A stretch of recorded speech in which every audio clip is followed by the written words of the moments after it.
வெளிச்சி எப்படி நான் gate open பண்றது? வெள்ளக்குட்டி, இப்ப நான் வெளியே எப்படி போறது? தள்ளி வந்து உட்கார்ற. நீங்க பாதியில உட்காந்து ஓபன் பண்ணிடுவீங்க, முழுசா ஓபன் பண்ண முடியாது. இப்ப எப்படி வெளியே போறதுன்னு கேட்டேன். இப்ப வெளிச்சி அங்க பாரு, அங்க ஒரு நாய் இருக்குது பாரு. வெள்ளக்குட்டி எந்திரி. நாய் இருக்கு. ஆத்துல அந்த ராஜி கீழே உட்காந்துருது.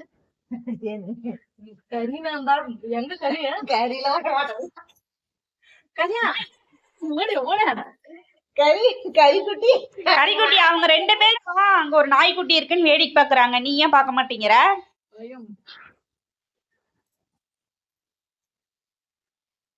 சரி இறங்கு. ஆமா இறங்கு சொல்ல அவளை. இது கேட் ஓபன் பண்ணலாம்ப்பா. கேட் ஓபன் பண்ணலாம். வெளியில போகணும் இப்ப. இன்னும் கொஞ்சம் மேல சுத்து.